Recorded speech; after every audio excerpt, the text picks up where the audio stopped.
Película es un thriller que está basado en un hecho real, en un escándalo político sexual que ocurrió en Chile hace unos años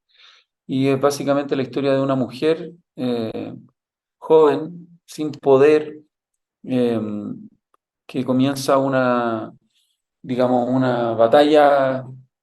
judicial contra una red de explotación infantil liderada por un empresario de la élite económica y por algunos políticos. Y la película lo interesante que plantea es que ese personaje que va en busca de justicia lo hace a través de métodos no tan ortodoxos, lo que tensiona, digamos, esta idea de la víctima como un ser sufriente, sino más bien como una mujer que no responde a la lógica de lo higienizado, de lo puro y de lo santificado de lo femenino, sino más bien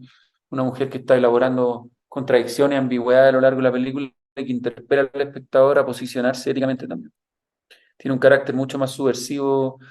que un ejercicio de denuncia clásico, digamos. Eres como el diablo vendiendo cruces en barco. ¿Qué querí? Hablar con ella, conocer a mi hija. Yo suelo trabajar con actores,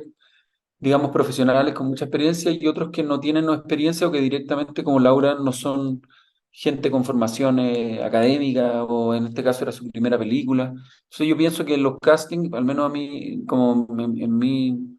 manera de entenderlo, responden un poco a la naturaleza de la película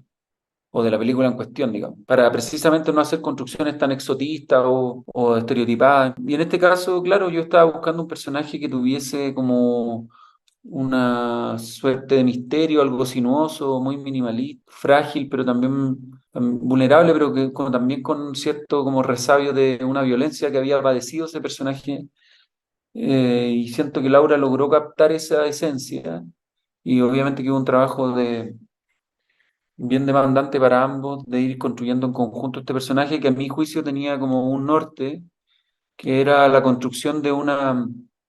identidad nueva a partir de esta tragedia, es decir, un personaje que accedía a un nuevo deseo, a un nuevo objetivo, también a bienes materiales, pero sobre todo atención a una legítima demanda de ser vista, de ser escuchada, de ser considerada como un sujeto político, como una mujer, más allá de su extracción, digamos, económica o social, y que se erigía en esa lógica como una suerte como de heroína con doble moral, que era una Juana de Arco, una vocera de estos niños sin voz, y que ella también establecía elementos de su propia biografía para ir en busca de esta justicia, con estos métodos, como te decía antes, no tan ortodoxos, que me parecía que ahí había, digamos, un elemento de inflexión que no convertía al personaje en una, digamos, caricatura victimizante. No quiero más esta weá, yo no soy tu muñeco. ¿Y qué sentías en ese momento? Me sentía culpable.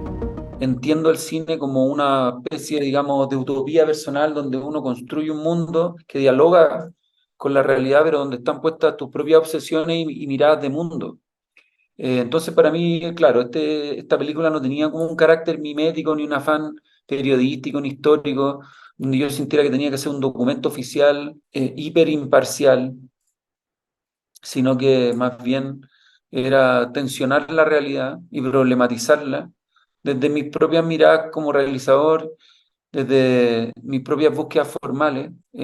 y si eso obviamente conectaba, tanto mejor, pero tampoco tenía un espíritu, digamos, de activismo, de proselitismo en la película, sino que de desnudar como cuál era la complejidad que había, cuál era el reverso que había sobre una historia oficial que al parecer el establishment o los distintos dispositivos del poder habían establecido como una verdad sine qua non, totalizante y clausurada. Y yo siempre pienso que detrás de eso hay una hebra que a veces no logra capturar la complejidad de las cosas, sobre todo porque la vida no es tan dicotómica y porque los deseos son contradictorios también. Creo que si el personaje Blanquita hubiese sido solo una víctima, yo no hubiese hecho nunca una película. Se me parecía que lo interesante era que habían otras cosas en juego y que eso rompía en el fondo molde, sobre todo en tiempos que a mí me parecen particularmente conservadores, en tiempos donde el progresismo ha adquirido una lógica muy moralizante y punitivista, donde todos operamos bajo mucha autocensura. Entonces yo sentía que aquí también había un statement de mi parte de decir, bueno,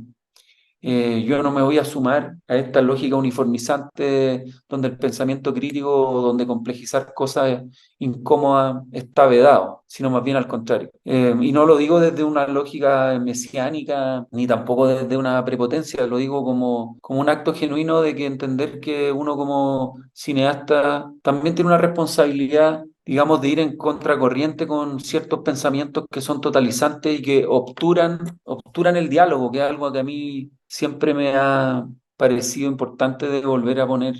en acento. Es decir, que tal como esta película habla de cuerpos disciplinados por el poder, también yo pienso que los cineastas no podemos dejarnos disciplinar ni domesticar por olas o por corrientes que nos llevan siempre a un lugar más políticamente correcto.